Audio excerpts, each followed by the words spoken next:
Assalamualaikum warahmatullahi wabarakatuh. Sobat Era sekalian, jumpa lagi kita di channel yang keren ini. Keren cadas ya.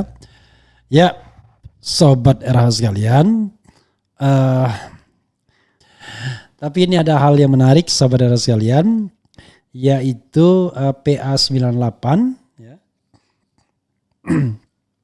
Ungkap 6 alasan aktivis 98 wajib dukung Anies Caimin di Pilpres 2024. Dimuat oleh kantor berita politik rmol.id.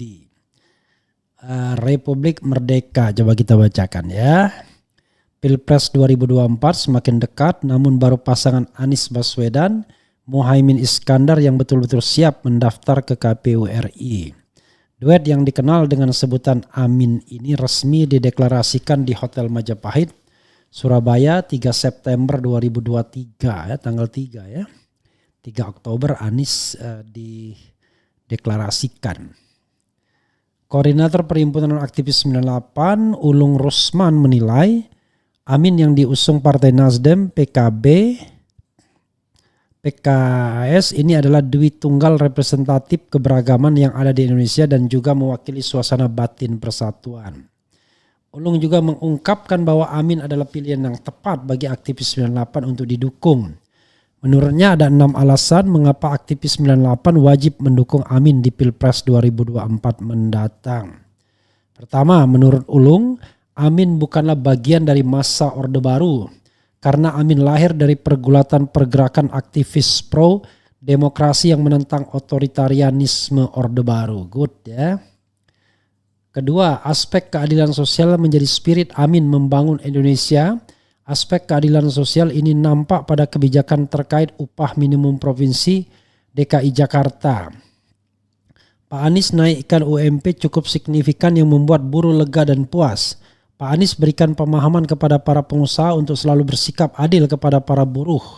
Pak Anies juga menerbitkan KJP Plus, membebaskan pajak bumi dan bangunan, PBB untuk para pendidik dan keluarga pahlawan.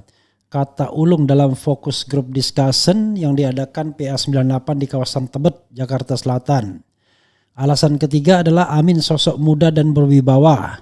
Amin adalah figur yang sesuai dengan batin kekinian muda dan berwibawa. Kewibawaan Pak Anies Baswedan dan Pak Muhaimin Iskandar pun semakin terlihat ketika tampil di forum-forum publik, kata Ulung. Keempat, Amin adalah pasangan pemimpin yang merangkul dan menyatukan. Dalam situasi sosial dan politik yang terbelah seperti saat ini, pemimpin model Anies Muhaimin sangat dibutuhkan. Pak Anies dan Pak Muhaimin juga memiliki pandangan toleransi dan keberagamaan. Itulah Bhinneka Tunggal Ika, kata Ulung yang juga tokoh pemuda Tionghoa ini. Oke.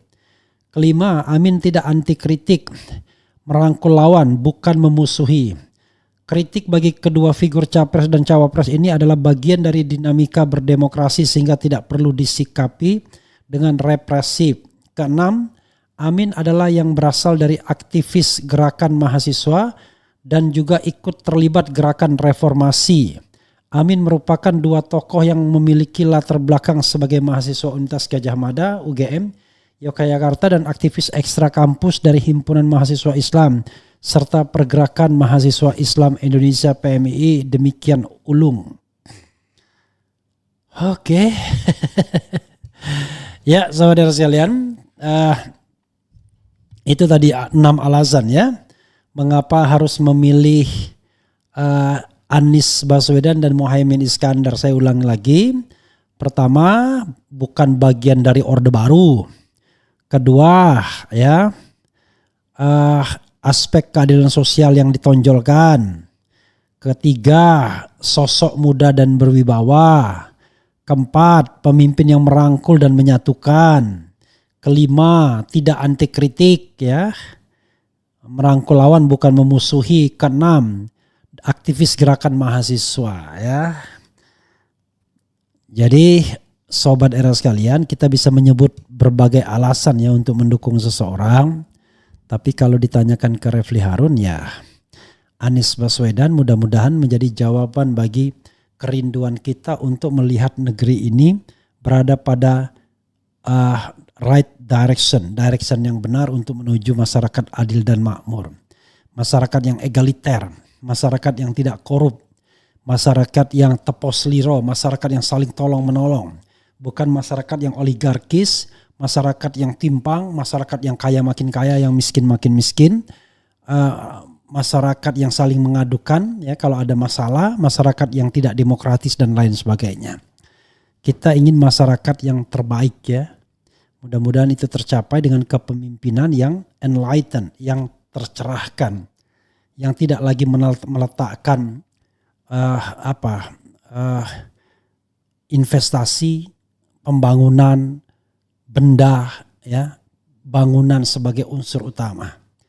Jadi sebenarnya pada masa Orde Baru, pembangunan yang model demikian itu sudah dikritik. Pembangunan yang berpusat kepada benda. Harusnya pembangunan itu berpusat pada manusianya. Karena manusia yang unggul itulah jauh lebih penting ketimbang jembatan dan lain sebagainya. Jembatan harus menjadi konsekuensi tapi tidak pernah menjadi hal yang utama harusnya. Jadi kita membutuhkan jembatan bukan karena kita harus ada jembatan, tetapi kita membutuhkan jembatan sekedar sarana penunjang. Tetapi yang lebih penting adalah bagaimana membangun sumber daya. Anies tidak sepakat kalau bicara tentang sumber daya manusia, tapi membangun manusianya. Membangun manusia itulah yang paling penting, karena itulah alasan kita bernegara ya, sobat era sekalian.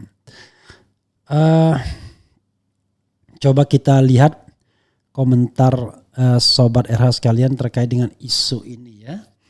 Anies tidak punya visi misi untuk memimpin negara. Tahu dari mana? Gak punya visi misi ya. Anies justru orang yang paling jelas visi dan misinya ketimbang Prabowo dan Ganjar.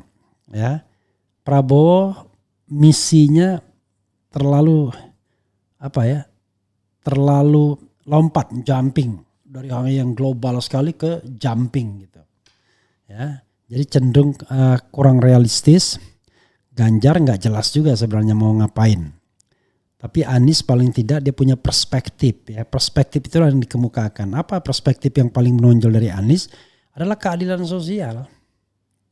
Ya, bagaimana kita mengurangi dan menghilangkan social disparity ya, di kesenjangan sosialnya. Karena itulah keadilan sosial itu jawaban.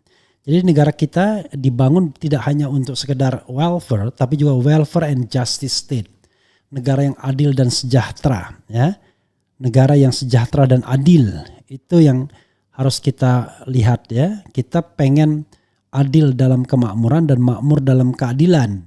Itu kata yang disampaikan, pernah diucapkan oleh Wakil Presiden Umar Hadikusuma. Jadi makmur dalam keadilan, adil dalam kemakmuran. Tapi not only lip service, tapi itu menjelma dalam kehidupan sehari-hari. Ya, untuk siapapun, untuk golongan apapun. Bukan sekarang ya, di mana yang kaya makin kaya, yang kaya bisa seenaknya, bahkan bisa membeli aparat untuk menindas masyarakat dan lain sebagainya. Oke, saudara sekalian, itu saja. Nanti kita akan lihat atau kita bahas isu-isu lainnya yang juga menarik.